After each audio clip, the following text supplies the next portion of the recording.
One of my favorite days of the year is finally upon us, and it is the announcement of the brand new Lego Modular. This year we're getting the Tudor Corner, which is a 3,300 piece set that is coming out January 1st, 2025. Now this is one of the most intriguing modulars that I've seen in a while. Why is that? Well, I'm going to break down some of the really cool elements of the set, and at the end I'm going to tell you 3 reasons why this has the potential to be a great modular. In fact, the first great modular since 2015. I'll tell you all about it. All right, now there's so much going on with this modular that I'm going to break it down systematically, level by level.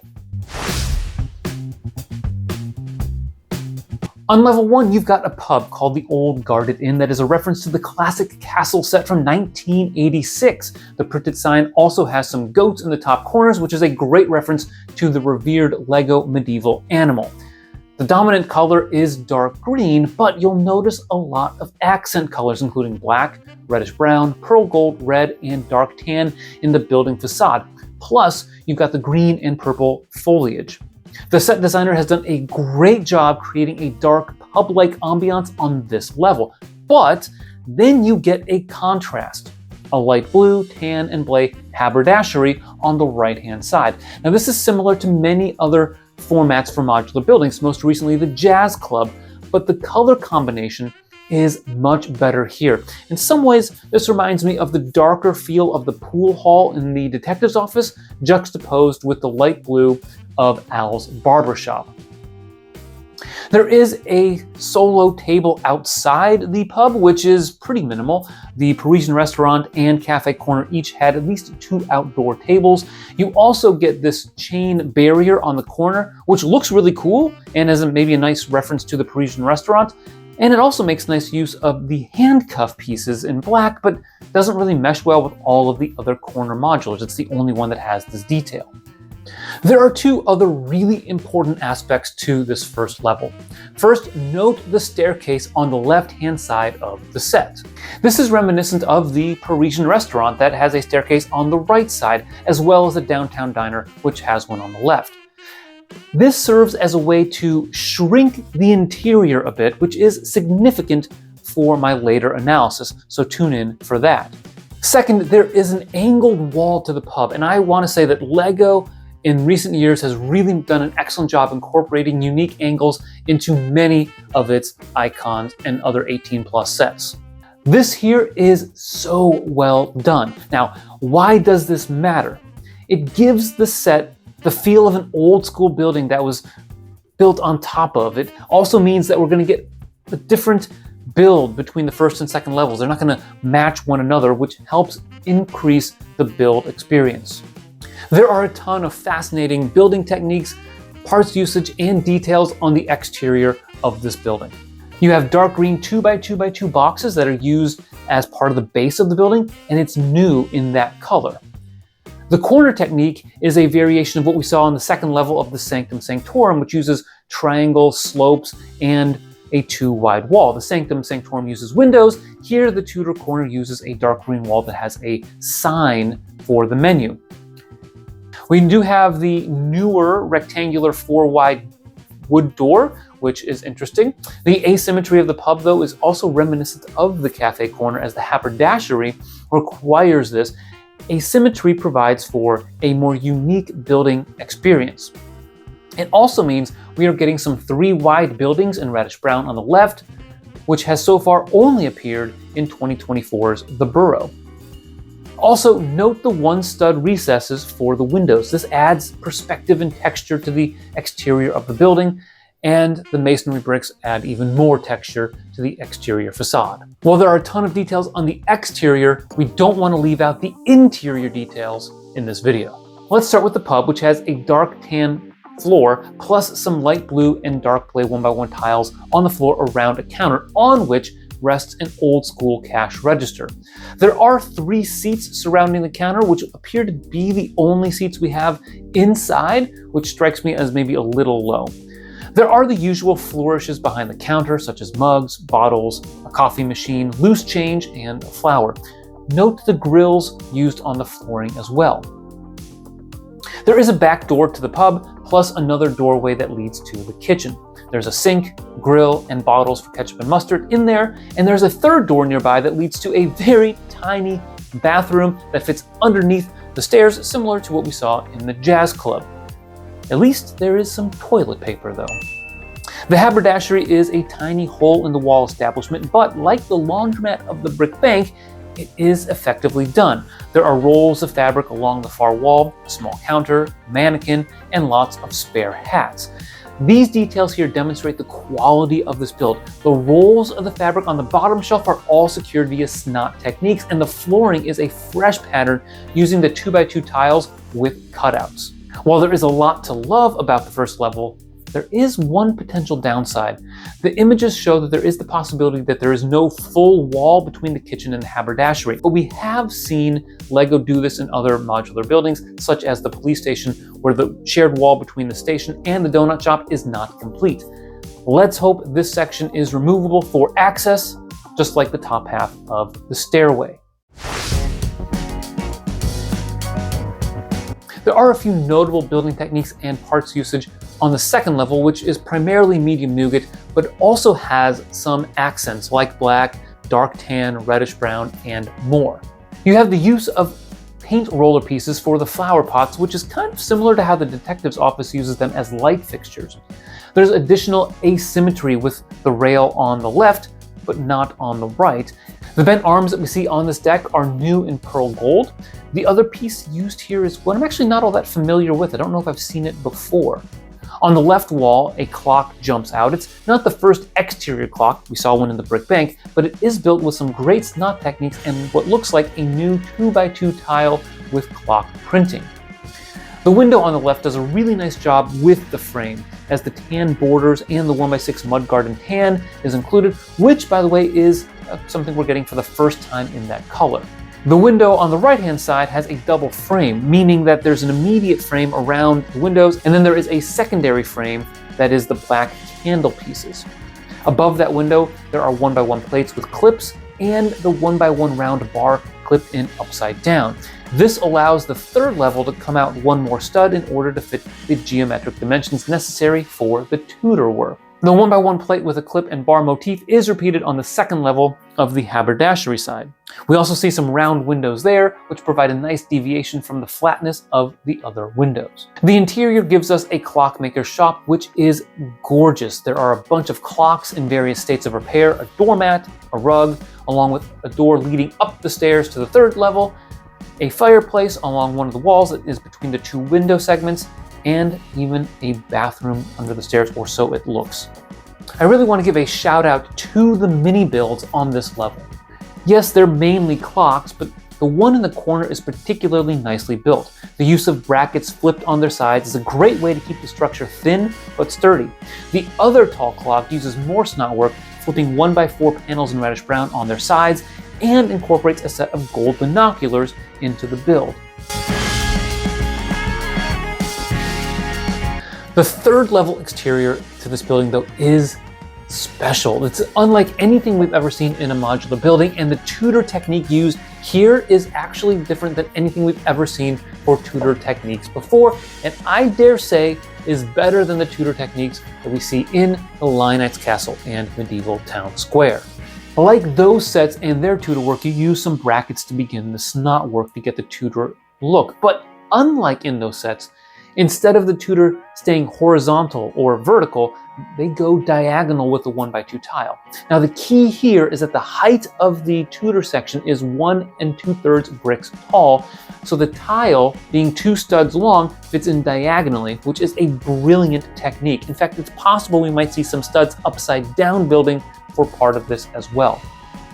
There is additional snot work below the roof peaks, which have the 1x1 round bar with some arm pieces slotted on. Also, note the variation in Tudor style from the left to the right. On the left-hand side, the black windows sit above and below the Tudor lines.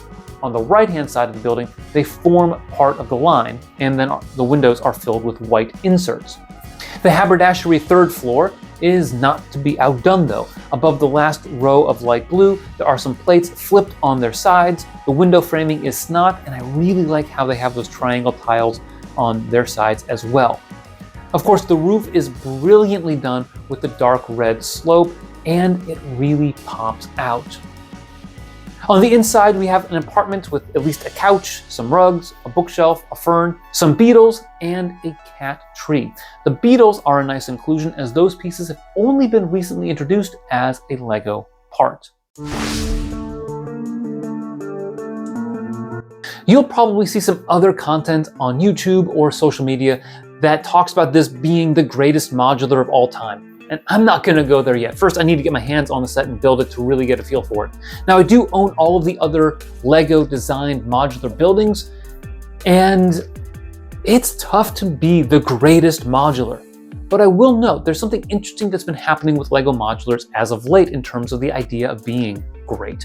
Now, I define great as a set that is rated a 4.5 out of 5 on Brickset.com. If you go back through the modulars, a lot of the early ones have that rating.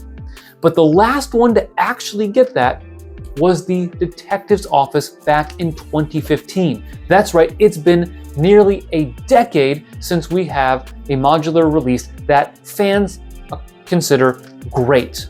Some of them have been close, right? The Assembly Square is a 4.4 out of 5. That was released in 2017.